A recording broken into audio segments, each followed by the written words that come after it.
Hi, I'm Colin Sanders and this is the History Books Review. My extended review of Gibbon's Decline and Fall of the Roman Empire is now covering the career of one of the most charismatic figures from the 5th century, that of Attila the Hun. So far we've seen him having a fairly easy time of it. He has united a huge number of fighting men behind his banner and has been able to push around the Eastern Roman Empire with impunity. This changed a little with the death of Theodosius II. Attila found that the new team of Pulcheria and Marcian were not as easy to bully as Theodosius had been. They showed some spirit in their dealings and refused to publicly confess that they were paying tribute. A minor point of protocol in some ways, but one that was significant in a game that was played as much by the rules of prestige as those of war. Backbone at the top is necessary for a state to assert its authority, but on its own it's not enough. The court of Constantinople could not create an effective defence against the Huns by willpower alone. Defying Attila when he held all the cards was a risky strategy, but appeasement had hardly been a brilliantly successful one either, and there is something to be said for going down with your head held high. It seemed like only a matter of time before the Huns again swept into the Eastern Roman Empire and turned it into yet another province. One determined assault on Constantinople was all it would take to destroy the Roman power in the east, probably forever. The even weaker Western Roman Empire had at least managed to maintain better relations with Attila. This was mainly down to one man, Aetius. He knew them well and made sure that nothing was done to provoke them. In fact, it was his friendship with Attila that gave Aetius his position in what was left of the Roman Empire in the west. The nominal emperor was the youthful Valentinian III, who was under the effective control of his mother, the Empress Placidia. She was no political pushover, far from it, but even so, the army was still the real power in the land, and the role of Magister Militum put him in effective charge of the state. Placidia had tried to get rid of him, banishing him from the empire, but his good relations with the Huns, he had grown up amongst them as an imperial hostage, obliged her to recall him from exile. But being the most powerful man in the Roman Empire wasn't as big a deal as it once was. Africa was lost. Britain was no longer even an aspiration. Gaul and Spain were carved up between barbarian kingdoms who decided whether or not to affiliate with the empire, more on the basis of how it affected their local position in relation to their neighbours than to respect for the arms of the Romans. Valentinian, as a mere figurehead, had the best of the deal. He got to live in comfort in still relatively peaceful Italy. Aetius was obliged to spend most of his time in Gaul trying to reassert the waning prestige of the empire, with only very scanty resources to call on. Considering the position he was in, he did not do too bad a job. He campaigned across the region and had some impressive successes. The key to his policy was the alliance with the Visigoths, the largest barbarian kingdom. Despite being the tribe that had actually sacked Rome under Alaric and carried Placidia off as a prisoner, they were now the most reliable allies of the Romans.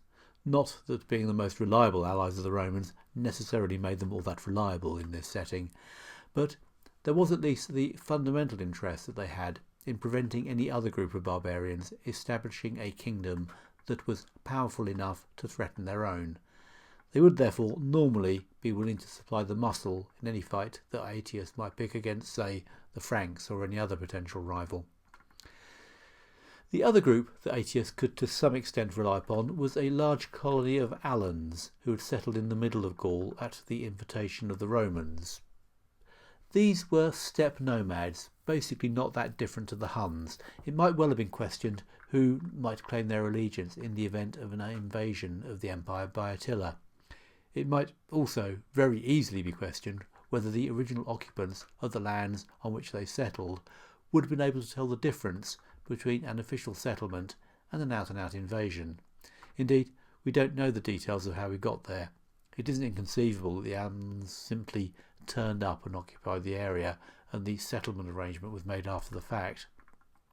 We know that Aetius fought not only against barbarian tribes, but also against native Gallic insurgents. Their grievances haven't been recorded, but lack of defence against barbarian incursions is one that would be easy to sympathise with. Nevertheless, the Allan presence gave Aetius access to some handy cavalry. But none of these things came easily. It's impossible not to admire the skill with which Aetius managed to swim in this shark-infested pool. He had to cope with a hostile empress who had tried to fire him.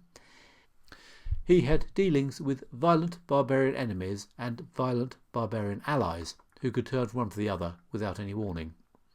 Rebellious subjects and treacherous fellow members of the Roman elite were another danger, and all the time he could not ignore the overwhelming threat of the Huns across the border.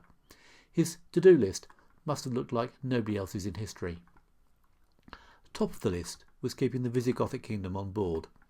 The Visigoths were both numerous and occupied the important region in southern Gaul and northern Spain that controlled movement up and down the Atlantic seaboard. A war was necessary to entice Theodoric, the aged king of the Visigoths, back into an alliance with Rome, but once this persuasion had been applied, the alliance was useful. Hostility between the other barbarian tribes needed to be fanned and managed, but stirring up trouble between barbarians wasn't that difficult. Genseric, always eager to find ways of strengthening his newly acquired Vandal kingdom in Africa, investigated the benefits of an alliance with Theodoric. This would have been a big blow against Rome.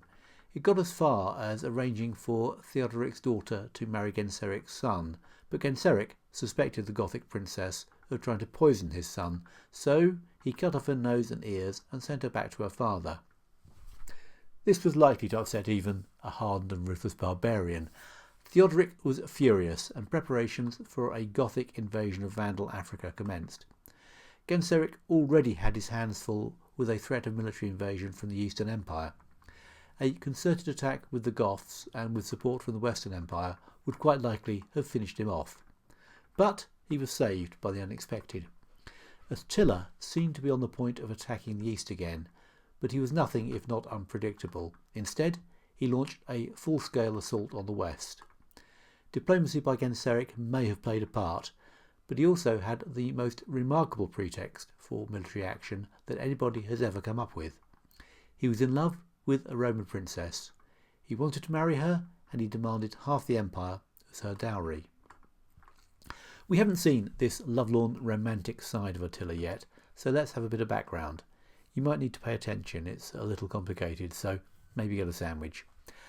The object of his affection was Honoria, who was the daughter of Constantius III, who had briefly reigned as co-emperor with the hapless Honorius. Her mother was the current empress Placidia. Her brother was Valentinian III, the current emperor. As such, she represented a potent source of imperial legitimacy to anyone she married. Precautions were put in place to prevent anyone getting near enough to establish any kind of relationship with her. This was fine until she was 16, when her tutor got her pregnant. This was awkward. The guy was instantly beheaded, and she was discreetly shipped off to Constantinople, where she was hidden away in the converted palace cum convent with the Virgin Sisters of Pulcheria. They were, of course, being kept away from men for exactly the same dynastic reasons. Gibbon's attitude to this incident is interesting. You might have thought that someone from the 18th century would find this kind of extramarital carrying on to be somewhat distasteful, but far from it. He's rather sympathetic to a poor young woman who is prevented by social conventions from enjoying a normal life. In fact, it makes me wonder about whether our modern prejudices about sexual conduct are in any way superior. Our gut reaction to the story is to assume that the teenage princess was being abused by an older man. And while we might not go so far as to actually cut his head off, he would definitely be regarded as the villain of the piece. Maybe he was. But Honoria doesn't seem to fit very well the role of a victim. Sequestered with the probably rather tiresome company of a very virtuous family and completely starved of male company, the feisty teenager hit upon a plan. She sent an amulet and a proposal of marriage to Attila himself, begging him to rescue her from her imprisonment. Attila was far from being deprived of female company. He was already married, quite often in fact. He approved of marriage and did it a lot. But he was touched by the message and took on himself the role of the protector of Honoria. It also gave him the most delightful imaginable pretext for war on the Western Empire. It certainly beats some more recent examples, such as suspicions of weapons of mass destruction or even assassinations of archdukes. Sadly, this whole story is probably untrue. Gibbon forensically examines the sources and notes that there are some inconsistencies, but he's a great storyteller and artfully downplays the fact that in all likelihood none of it happened, and goes ahead to relate all the details anyway. You really can't let a story like that up. It has continued to be retold. Honoria herself would probably be pleased to learn that she would one day end up being played in a film by none other than Sophia Loren. Next time, we'll look at the hard facts of Attila's invasion of Gaul. I hope my narrative has been compelling enough to persuade you to join me for that. As always, comments and suggestions are welcome. Just bear in mind that I record these episodes in advance. In the meantime, thanks for listening.